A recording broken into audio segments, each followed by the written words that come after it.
Hello guys, আমরা আমার ফ্যামিলিকে নিয়ে ঘুরতে যাচ্ছি। যাব মিটামন। আমরা হাওড়ের রাস্তা দিয়ে যাচ্ছি। দেখুন, আমার ছেলে মেয়ে এবং আমার ওয়াইফকে নিয়ে যাচ্ছি। মিটামন যাব, ওখানে একটু ঘোরাঘুরি করব এবং আমি শ্বশুরবাড়িতে বেড়াতে যাব। দেখুন কি সুন্দর রাস্তা, আমরা যাচ্ছি, অপরূপ সুন্দর। মানে অটোতে এখানে আপনার আসলে বালিকলা থেকে, নগাঁও থেকে আপনার অটো দিয়ে আসতে পারবেন। একবারে গোপদিঘি হয়ে মিটামন যাওয়া যায়। মিটামন হয়তো একটা নদী পাড়ি দেওয়া লাগে, নদী পাড়ি দিয়ে যাওয়া লাগে।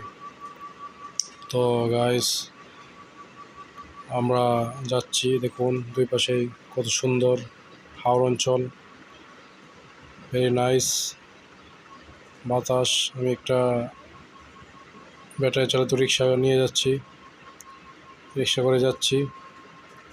তো গাইস, আপনারা দেখতেই পাচ্ছেন ওপাশে একটু পানি হচ্ছে। বর্ষাকালে এই জায়গাটা পুরা কানায় কানায় ভর্তি হয়ে যায় পানিতে। তো দেখতে পাচ্ছেন গাইস, তো মাত্র পানি আসা শুরু হচ্ছে, একটু একটু বৃষ্টিতে এ পর্যন্ত পানি আসছে। হয়তো আর মাসখানেক পরে এই জায়গাতে আবার পানি চলে আসবে। তো গাইস, এ পর্যন্ত আবার ভালো থাকবেন সবাই।